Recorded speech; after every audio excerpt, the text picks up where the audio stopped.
Hey loves, welcome. We're here to share loving vibrations and to encourage oneness. We shall deeply discuss about frequency, quantum physics, loving vibrations, energy, law of attraction. We hope you will share the love and spread it too. And you've got to understand the 7 words, I think, that were most important ever strung together came out of Proverbs in the Old Testament. As you think, so shall you be. As you think, so shall you be. Now it doesn't say, as you be, so shall you think, even though that's how most of us run our lives. Those words are really all out crucial, because once you get it and understand that what you think about is what expands, as you think, so shall you be is what rules the universe. Once you know it, not just believe it, but once you know it, then you start getting real careful about what you think about. Real careful. Because all of those thoughts, all of those doubts are the things that will manifest themselves into your life. Now, it's real simple matter to shift around and begin to pay attention first to the spirit, the invisible side of you, and secondly to the physical part of you. Most of us don't do that. And it's such a simple matter, I can give you just like a real brief example of how it works. Most of us are as you be, so shall you think kinds of people. So that when things happen to us in the physical world, whatever they may be, we allow our inner world to be affected by them. And so between my office and my home, it's a 17-mile drive that I make every day, twice a day.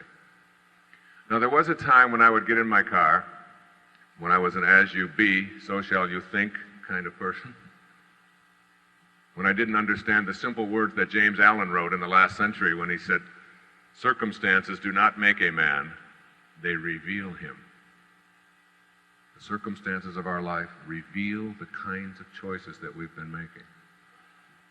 And I used to get in my car and drive to my home, and depending upon how the traffic went, or whether there was construction, or whether there were delays, or whether there were difficulties, or struggles, or problems, I would then allow my mood at home to be determined by that. And then I learned how to shift that, and how to first begin to visualize in my mind what it is that I wanted this trip to be like for myself. And I do this every day now before I get in the car. I get a picture of how it's going to be in the next half an hour. Very peaceful. It takes me about a minute and a half. 2 or 3 deep breaths. This is going to be a peaceful, wonderful trip home. I'm not going through any yellow lights. The little lady who drives that 1977 Cadillac in the left-hand lane, she's had the seat removed from her car. She sits on the floorboard and you can just see this little head sitting up there.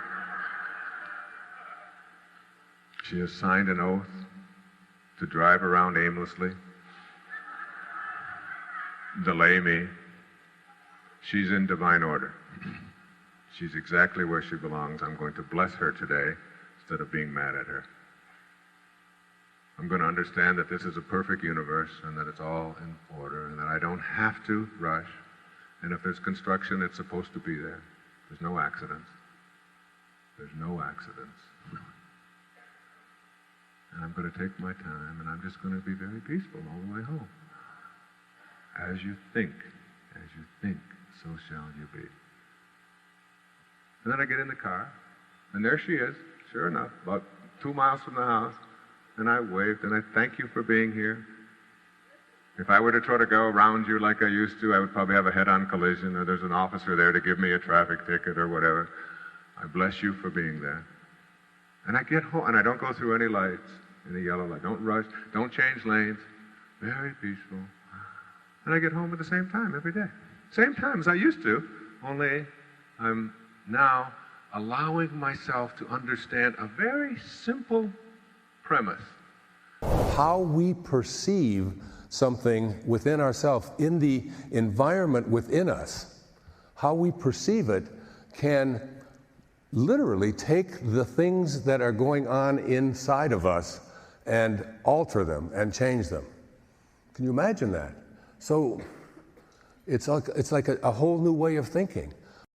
As you begin to more and more harmonize in this way, what happens is that you start elevating your thoughts so that the habit of how you think becomes more harmonized. Rather than a polarity with what you want to attract, it becomes harmonized with it, and it becomes your natural way of how you think all the time.